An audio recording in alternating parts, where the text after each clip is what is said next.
Le sujet qui va être travaillé une rue méditerranéenne, une ambiance en fait du sud de la France ou du sud de l'Europe. Pour travailler, on utilise d'abord du fusain pour pouvoir faire l'esquisse, des brosses traditionnelles, une palette de couteaux pour pouvoir assurer certains travaux en épaisseur, du médium à peindre qui permettra d'ajouter de l'onctuosité sur certaines teintes, de la térébenthine pour diluer et travailler maigre sur gras.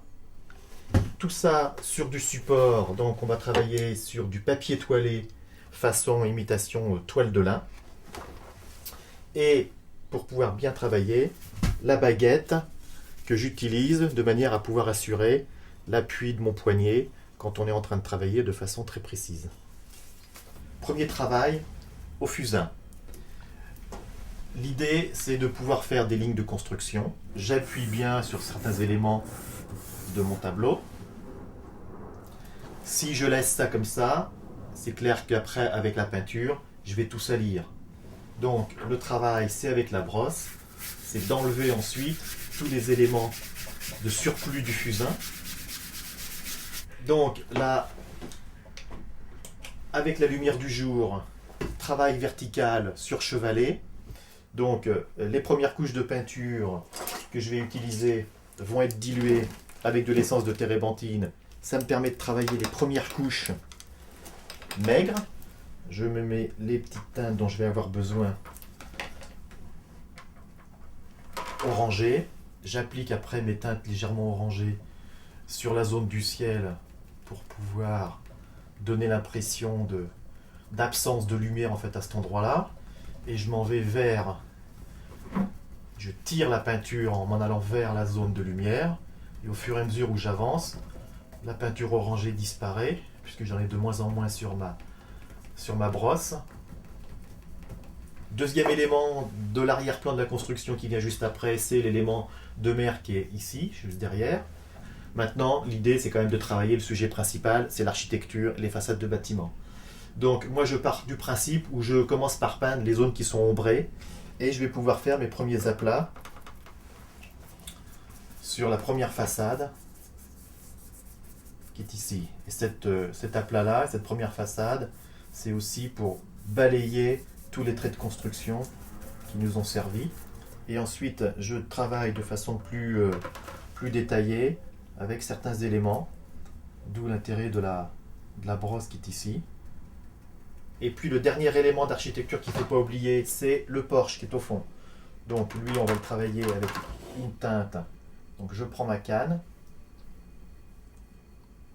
Donc maintenant, toutes les peintures et les teintes sont posées sur la partie ombrée. Et j'ai travaillé que uniquement sur des couleurs maigres. On va passer sur les couleurs grasses, de manière à enrichir la toile, à donner de l'épaisseur et à donner de la vie, quoi. Donc pour ça, on travaille avec du médium. Donc le médium à peindre, qui est vraiment un élément visqueux, quand on le verse d'ailleurs en fait dans la petite auge. Voilà, on sent que c'est de l'huile bien grasse. Donc ce médium là, on le prend avec la brosse au fur et à mesure. Et je mélange à nouveau ma peinture sur la palette. Et j'applique ça sur mon couteau une fois que j'ai bien fait le mélange. Le couteau il donne tout de suite un impact de texture et on a l'impression de voir le toit qui se construit au fur et à mesure où on avance. Donc je vais garder en fait la partie de peinture que j'ai préparée tout à l'heure avec la brosse et que je vais utiliser pour faire de l'aplat, comme si j'enduisais les murs à certains endroits. On peut y en mettre un peu de blanc par endroit. Et là, à ce stade-là, il va nous rester à travailler la partie qui est en bas. C'est là où en fait on va apporter le soleil, la lumière, et cette lumière-là va donner le réalisme, le contraste. Et après, le tableau est quasiment fini. On n'aura peut-être que quelques détails à assurer. Donc là, la tranche du couteau pour vraiment appliquer sur des zones d'emmarchement. Donc là, je vais faire la rambarde tout de suite. Je suis toujours sur le médium. Maintenant, on est les peintures grasses. Donc le médium, mon cramoisi, comme ça, qui descend, parce qu'elle suit le mouvement de la rue et de ma perspective. Donc cet élément de toiture, je vais le travailler avec du couteau, en arrondi, On est vraiment sur de l'imitation. Et on termine éventuellement par une petite ligne d'horizon qui peut illustrer finalement une petite colline. Hein.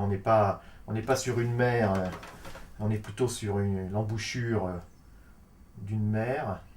Voilà, et là, à ce stade-là, le tableau est fini.